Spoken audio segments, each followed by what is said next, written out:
in the D.C. area, editorial positions at NPR, he said he found 87 registered Democrats, 0 Republicans. Is that accurate? Ms. Maher, who is Uri Berliner? Mr. Berliner is a former senior editor, That's all? a former senior business editor for NPR. How long do you work at NPR? I believe he was there just over 25 years. 25 years? Award-winning journalist? Did he win any awards? Our time did not Peabody overlap. Award? That's pretty important, isn't it? That is, So absolutely. pretty distinguished journalist, right? Certainly. And he wrote a long story about what you do at NPR. Is NPR biased? Congressman, I have never seen any instance of Never? political bias determining editorial decisions. No.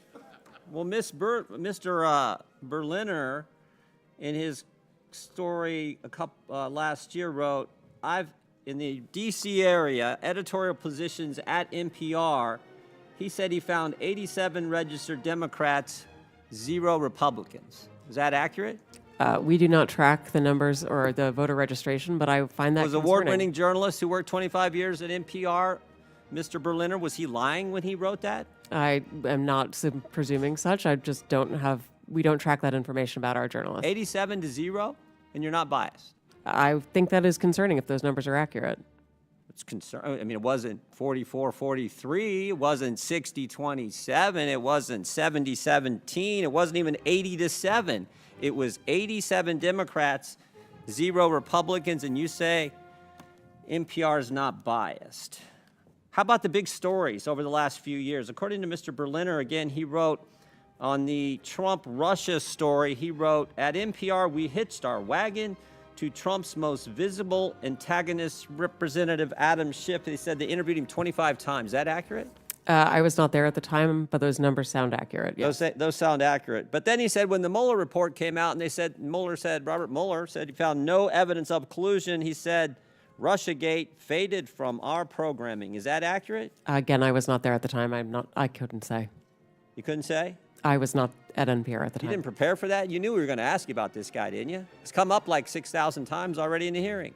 I just couldn't say whether it faded from our coverage, sir. How about this story? October 2020, the New York Post had the Hunter Biden laptop story, and one of those editors, I guess one of those 87 Democrat editors, said this: we don't want to waste our time on stories that are not really stories. We don't want to waste the listeners' and readers' times on stories that are just pure distractions. Was that a pure distraction story? Our current editorial leadership believes that that was a mistake, as do I. Yeah, the whole country knows that was a mistake. Definitely impacted the election, or I think it certainly impacted the election. How about the COVID origin story? That's a pretty big story too, right?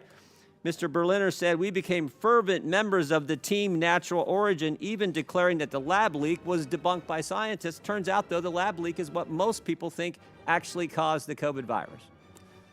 Sorry, is there a question there? There is. You guys were 0 for 3 on the three of the biggest stories in the last 5 years. You guys were 0 for 3, and yet you maintain that NPR is not biased?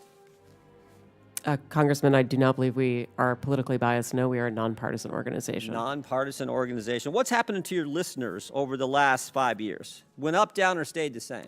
It has gone up and down and is now going back up. Well, I thought 5 years ago it was at 60 million. And you said in your opening statement, I think 43 million. That's correct. So 43 million now, and it was at 60 million 5 years ago. I can do some math. That looks like it went down. And is now going back up. It's now going back up? Yes, it is. How much has it went back up? It's gone up a couple of millions over the past years. years. So you went from 60 million to 41 million. Now you're back up to 43 million. In a year's time, I'm very proud of that growth, sir. Okay, you're proud of that growth. Okay. But over 5 years, it's went down 18 million. That is correct, sir. Okay. Should taxpayers subsidize NPR? I believe that taxpayers subsidize local stations, sir. That is the vast majority of what I thought you said you got 11 million from Corporation of Public Broadcasting, which is taxpayer funded directly to you, right? That is to support the public and radio then local satellite stations system. get it from the Corporation of Public Broadcasting, right? They get taxpayer 100 money. million that goes to the local 100 million goes to yes. local stations, and then those local stations buy back programming and content from you. So that money goes to the local stations, comes back to you, gets routed through the local stations, all taxpayer money. Those fees are actually based on private donations rather than on federal funding. Well, we all know money's fungible, so some of it gets put in there. Certainly, we could agree that money is fungible. What? More money for less listeners. You fired the guy who pointed all this out, who said that You were so biased to the left that you lost listeners, which is exactly happening, and you're here maintaining that, oh, you need to continue to get taxpayer money. I did Hey, not fire Mr. Berliner, sir.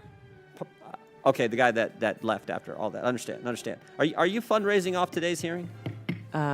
Sir, I believe that there was a message that went out earlier today letting people know we were coming in. Yes. Yeah, and at the bottom of the message it said, donate now, right? I don't recall the exact I can language. show it to you. Right there it is. Donate now. I mean, I'm not against fundraising. We all do it. I mean, I get it. But it's I assume this fundraising thing is probably going to all the left listeners who are subsidized content by the taxpayers, and that's The rub. gentleman's time is That's the expired. rub.